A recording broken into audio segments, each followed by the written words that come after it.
மூன்று கடல் சூழ்ந்திருக்கும் தென்னகத்திலே அன்றும் இன்றும் என்றும் இளமை மாறாது வீற்றிருக்கும் என் முத்தமிழே, முதற் தமிழே, மூத்த தமிழே, நற்றமிழே, நறுந்தமிழே, நாடகத்தமிழே, நாட்டிய தமிழே, இலக்கண தமிழே, இலக்கிய தமிழே, தேனே, திகட்டாத திரவியமே, தாயே என் தமிழே, தந்தாயே நாவல் சரம் சரமாய் தமிழ் தேனை உன்னை மறப்பேனா அல்லது உன்னை வணங்காமல் இருப்பேனா? என் தமிழ் அன்னைக்கு சிரம் தாழ்ந்த வணக்கங்கள். எல்லாரும் எப்படி இருக்கீங்க? அழகா இருக்கீங்க எல்லாரும். நார்மலா எங்கேயாவது போகும்போது கிளம்பும்போது அப்படி டக்கு டக்குன்னு நானே ஏதாவது ஒன்று போட்டுட்டு வந்துடுவேன்.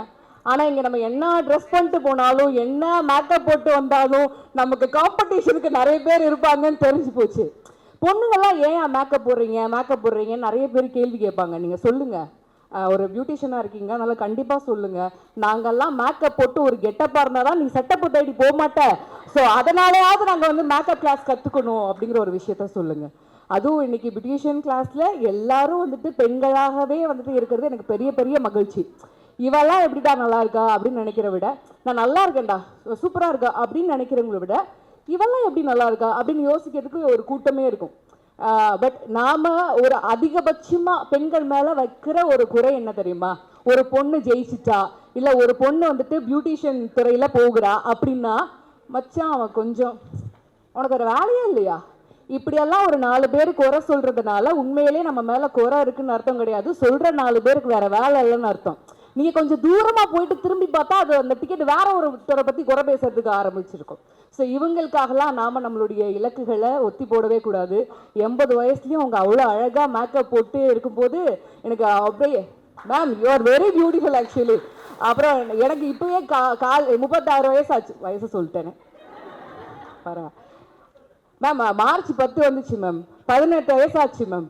இப்பயே எனக்கு கால்லாம் வலிக்குது. பட் இந்த வயசில் நீங்கள் ஆக்டிவாக இவ்வளோ பேருக்கு, அதுவும் அந்த ப்ரெசன்டேஷன் ரொம்ப அழகாக இருக்கீங்க, ரொம்ப டிவைனாக இருக்கீங்க. 100 வயசுலையும் நீங்கள் இருப்பீங்க. அப்பயும் நீங்கள் என்கிட்ட வந்துட்டு இந்த மாதிரி நான் கிளாஸ் எடுக்க போகிறேன், எத்தனை பேர் வரீங்க அப்படின்னு நீங்கள் கேட்குறத நான் பார்க்கணும். அதுதான் எனக்கும் பெரிய ஆசையும் கூட.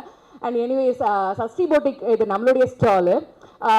நம்ம இதை எதுக்காக ஆரம்பித்தோம் அப்படின்னாக்கா, நான் சம்பாதிக்கிறேன், நான் சீரியல் பண்ணுறேன், நான் மூவிஸ் பண்ணுறேன், என் குடும்பத்துக்கு வருமானம் அதிலிருந்து போதுமானதாக இருக்குது. மனுஷனுக்கு முக்கிய தேவைகள் உணவு, உடை, இருப்பிடம். அப்படிப்பட்ட உடை, ஒரு நல்ல ட்ரெஸ் கூட போடாதவங்களுக்கு நம்ம எவ்ரி மந்த் ஒன்றும் இல்லை, நம்மளுடைய சஷ்டி போட்டிக்கு ஓப்பனிங் அன்றைக்கி 100 பேருக்கு வெறும் 10 ரூபாய்க்கு சாரி கொடுத்தோம். ஸோ அந்த 10 ரூபாயும் ஏன் வாங்கினோன்னா, அவங்ககிட்ட இருந்து சேலை சும்மா வாங்கணும்னு நினைக்க வேணாம், நீங்கள் காசு கொடுத்து தான் அந்த சேலையை வாங்கிக்கிங்கன்னு தெரிஞ்சுக்கணும் அப்படின்னு சொல்லிட்டு தான் லோ ப்ராஃபிட்டில் இதுலேருந்து வரக்கூடிய காசு தான் இல்லாத மக்களுக்கெல்லாம் படிக்கிறதுக்காக ஹெல்ப் பண்ணுறதுக்காக அதை ஸ்டார்ட் பண்ணியிருக்கேன். அப்புறம் எனக்கு இது ஒரு ஸ்பெஷலான ஒரு நிகழ்ச்சி. இவங்க சொன்னாங்க கெஸ்ட் வந்துட்டாங்க. கெஸ்ட்லாம் இல்லை, நான் உங்களோட அக்காவா, உங்களோட தங்கச்சியா, நான் இவ்வளோ தூரம் ஏறி முன்னேறி வந்திருக்கேன், நீ என் கூட சேர்ந்து வந்துரு அப்படின்னு சொல்கிறதுக்கு உங்களோட ஃப்ரெண்டா, அவ்வளோவே தான். அதுக்காக தான் நான் வந்தேன். சஷ்டி போட்டிக்கு ஸ்டார்ட் பண்ணி இந்த 5 மந்த்ஸில் நம்ம இதுவரையும் எங்கேயும் போய் ஒரு சின்ன ஸ்டால் கூட போட்டதில்லை. எனக்கு இந்த களம் சரியான களமாக பட்டுச்சு, இங்கே ஸ்டால் போடுங்க, நானே போடணும் அப்படின்னு சொல்லிட்டு சென்ஸ் ஃபோட்டோகிராஃபி என்னுடைய ஃப்ரெண்டு அவங்க கிட்ட சொல்லிட்டு இலங்கேஸ்வரி மேம் கிட்ட கேட்டப்போ immediately she was accepted that. அதுக்காக பெரிய பெரிய தேங்க்யூ. என்றைக்குமே விமன் ஃபார் உமன் அந்த விஷயத்தை நான் ரொம்ப பெருசாக நம்புகிறேன். ஒரு பொண்ணுக்காக ஒரு பொண்ணு நிற்கணுங்கிறது ரொம்ப பெரிய விஷயம். உங்களில் நிறைய பேர் மேக்கப்பில் இருப்பீங்க. நிறைய மாடல்ஸ் கேட்கும் போது என்கிட்ட சொல்கிற ஒரு விஷயம், நாங்கள் மாடல்ஸ்க்கு மேக்கப் போட்டால் உண்மையிலே நிறைய டேலண்ட் இருக்குங்க மேம். இன்றைக்கி ஒரு நல்ல பொருளாக இருந்தால் கூட அதுக்கு ஒரு விளம்பரம் தேவைப்படுது. ஸோ நீங்கள் ஒரு நல்ல மேக்கப் ஆர்டிஸ்ட்டாக இருந்தால் கூட நீங்கள் ஒரு பெரிய ஆளுக்கு மேக்கப் போட்டால் தான் நீங்கள் நல்ல ஆர்டிஸ்ட்டு இந்த ஊர் உலகமும் ஏற்றுக்குது. ஸோ அப்படி இருக்கும்போது நிறைய செலிபிரிட்டிஸ் கிட்ட போகும்போது அவங்க வந்து எங்ககிட்ட பெய்ட் கொலாபரேஷன் கேட்குறாங்க. இந்த மாதிரி நிறைய ஆர்டிஸ்ட் சொல்லி நான் பார்த்துருக்கேன். உங்களுடைய அசோசியேஷனுக்காக நான் ஹெல்ப் பண்ணணும்னு நினைக்கிறேன் இலங்கேஸ்வரி மேம். இங்கே யாரெல்லாம் வில்லிங்காக இருக்காங்களோ சொல்லுங்கள், நான் அவங்க கூட ஃப்ரீயாக மேக்கப்புக்கு மாடலாக வரேன். ஸோ அந்த ஒரு ஹெல்ப்பை என்னால் பண்ண முடியும். இன்ஸ்டாகிராமில் லயா சசி அஃபீஷியல்ங்கிறது என்னோட பேஜ். அதில் ஒரு கண்டிஷன் இருக்குது, ஃபோட்டோகிராஃபர் நான் தான். கண்டிப்பாக, ஏன்னா இவர் என்னோட ரொம்ப பெரிய ஃப்ரெண்டு. ஆக்சுவலாக எவ்வளோ வருஷம் முன்னாடி இருந்து எல்லா நல்ல காரியங்களுக்கும் என் கூட உறுதுணையாக நின்று இருக்காரு. அப்புறம் இது சஷ்டி போட்டிக்குடைய கூப்பன், இதில் 20% வந்துட்டு டிஸ்கவுண்ட் கூப்பன் இருக்குது. நம்மளுடைய சஷ்டி போட்டிக்கு ஆலப்பாக்கம் மெயின் ரோடில் இருக்குது. ஸோ நீங்கள் எப்போ வந்தாலும் இந்த கூப்பன் கொடுத்தாக்க நீங்கள் 20% டிஸ்கவுண்ட்டும் உங்களுக்கு நான் பண்ண சொல்லி இந்த கூப்பன் கொடுத்துருக்கேன். ஸ்டால் கண்டிப்பாக விசிட் பண்ணுங்கள். ஒருவேளை குறை இருந்துச்சுன்னா கூட எனக்கு நீங்க சொல்லுங்க, அது எனக்கு மாத்திக்கிறதுக்கு உதவும். ஏன்னா வெளியில இருந்து யார்ட்டையும் கேட்க முடியாது, இங்க இருக்கிற எல்லாரும் என் அக்கா தங்கச்சியா தான் இருப்பீங்க மேக்ஸிமம். அதனால உங்ககிட்ட நான் கேட்கிறேன், எப்படி இருக்குன்னு பார்த்துட்டு குறைகள் ஏதாவது இருந்துச்சுன்னா கண்டிப்பா சொல்லுங்க. விமன் ஃபார் உமன்ல as a woman I will be with you. நான் உங்களுக்கு ஒரு பெரிய பேக் போனா இருப்பேன்.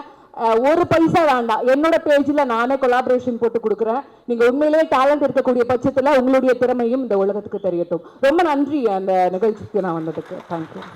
ஹேர் ஸ்டைல் பண்ணாலும் அந்த ஹேர் ட்ரூ பண்ணுறதுக்கே கொஞ்சம் பெரிய போராட்டமாக இருக்கும். எனக்கு ஒரு லேடி கெட்ட போட்டு சடையெல்லாம் போட்டு பூ வச்சு பண்ணணும்னு ஆசை இருக்குது, ஆனால் அதுக்கு முடியல. பட் இது மூலமாக நான் தீர்த்துப்பேன்னு நினைக்கிறேன். பர்ஃபெக்ட். உங்ககிட்ட ஆக்சுவலாக 2 கொஸ்டின் கேட்கணும்னு ஆசைப்பட்றேன். நம்பர் 1, பகாசுரனில் தலையில தொங்க விட்டாங்க இல்லையா? So how was it for you? தலையில கட்டி தொங்க விடும்போது நல்லா இருக்குன்னு நான் சொல்ல முடியும். அது வந்து ஒரு என்ன சொல்றது, ஆக்சுவலி என்கிட்ட சொன்னாங்க, இதுவரையும் வந்து தமிழ் சினிமாவில் எந்த லேடி ஆர்டிஸ்ட்டும் தலையில கட்டி தொங்க விட்டது கிடையாது, நீங்க ஒரு வேளை டூப் போடாம பண்ணிட்டாக்க உங்களுக்கு அவார்டு கிடைக்கும் அப்படின்னு சொன்னாங்க. ஆனா அவார்ட்லாம் கிடைக்கல. அதுக்கும் மேல பப்ளிக் கிட்ட இருந்து நான் இப்ப கேள்வி வந்துச்சுல, எப்படி தொங்குனீங்க ஒரு பொண்ணா இருந்து, ஏன் ஒரு பொண்ணா இருந்து அப்படிங்கிற அந்த கேள்வியே சாரியில வேற. அது சாரி தெரியும், இங்கெல்லாம் கட்டி ஒரு 8 மணி நேரம் நான் தொங்கியிருப்பேன். ஒரு 25 தடவை என்னை மேலே கீழே கவுத்து தான் பண்ணாங்க. பட் அந்த ரோலுக்காக அவார்டு கிடைக்கலனாலும் அந்த ரோல் மக்கள் மத்தியில் பெருசாக நின்றுச்சு. நிறைய பேர் சொன்னாங்க, நீங்கள் வந்துட்டு பாசிட்டிவாக பேசுகிறீங்க, ஏன் நெகட்டிவ் ரோலில் போய் பண்ணீங்க அப்படின்னு சொல்லிட்டு. நான் நெகட்டிவாக பண்ணாலும் எனக்கு தெரியும், நான் ரியல் லைஃப் ஹீரோயின் தான், நான் அப்படி தான் நிறையா விஷயங்களை பண்ணுறேன். ஃபிலிமில் நான் நெகட்டிவாக இருக்கிறது விஷயம் கிடையாது. நேரில் என் மனசில் எந்த நெகட்டிவ் தாட்ஸும் இல்லாமல் பி பாசிட்டிவ் அப்படிங்கிற ஒரு பாசிட்டிவ் ஸ்பிரிட்டோடு இருக்கிறது ரொம்ப பெரிய விஷயம். அப்புறம் இன்னொரு விஷயம், இந்த அழகுன்னு சொல்கிறோம்ல, இந்த ஒரு விஷயம் என்னென்னா, நம்மள நிறைய பேருக்கு அந்த கூட ஒரு இன்ஃபீரியாரிட்டி இருக்கும். நான் கொஞ்சம் குண்டாக இருந்தால் நல்லாயிருக்கும், நான் கொஞ்சம் ஒல்லியாக இருந்தால் நல்லாயிருக்கும், என் முடி கொஞ்சம் நீளமாக இருந்தால் நல்லாயிருக்கும், என் தோல் கொஞ்சம் வெள்ளையாக இருந்தால் நல்லாயிருக்கும். கண்ணாடி முன்னாடி பார்க்கும்போது எல்லாரும் நினைக்கிறது இதுதானே. தயவு செஞ்சு ஒரே ஒரு விஷயம் ஞாபகம் வச்சுக்கோங்க, இந்த உடம்பு இருக்குல்ல, இந்த உடம்பை 4 பங்கா பிரிச்சோம்னா முதல் பகுதி கால் பகுதி, அதனால தான் அதுக்கு பேரு காடு. அதற்கு அடுத்து இருக்கக்கூடிய பகுதி முட்டி, கீழே விழுந்தோம்னா முதல்ல முட்டுறது முட்டி தான், அதனால தான் அதுக்கு பேரு முட்டி. அதற்கு அடுத்து இருக்கக்கூடிய பகுதி வயிறு, வரக்கூடிய உணவு, வா இங்க கொஞ்ச நேரம் இரு, அவ்வளவுதான், அதனால தான் அதுக்கு பேரு வயிறு. அதற்கு அடுத்து இருக்கக்கூடிய பகுதி கழுத்து, இந்த உடலையும் இந்த தலையையும் இறுக்கி கட்டி வச்சிருக்கு, அதனாலதான் அதற்கு பேரு கழுத்து. அடுத்து இருக்கக்கூடிய பகுதி முடி, இத்தோட ஒண்ணுமே இல்லை, நீ முடின்னு கடவுள் நம்மளை கச்சிதமா தான் படைச்சு வச்சிருக்காரு, நாம தான் கடவுளுக்கு கலெக்ஷன் சொல்லிட்டு இருக்கோம். நான் கேன்சர் அவேர்னஸ்க்காக நான் மொட்டை எடுத்துட்டு என்னோட முடியை கொண்டு வந்து பேஷண்ட்டுக்கு வந்து விக்கு வச்சுக்கோங்க அப்படின்னு சொல்லிட்டு கொடுத்துட்டேன். அப்ப நான் ஒரு பெரிய சேனல்ல ஒரு நியூஸ் ரீடரா வேலை பார்த்துட்டு இருந்தேன். அப்பெல்லாம் கிடைக்காத பேரும் புகழும் பிரபலமும் ஒரு 10 வருஷத்துக்கு முன்னாடி இளமையாக இருக்கும்போது, ஒரு 10 வருஷத்துக்கு முன்னாடி கல்யாணம் ஆகாம இருக்கும்போது, ஒரு 10 வருஷத்துக்கு முன்னாடி இதை விட அழகாக இருக்கும் போதும் கிடைக்காத பேரும் புகழும் பிரபலமும் நான் மொட்டை அடிச்சு அசிங்கமா இருக்கும்போது கிடைச்சிச்சு.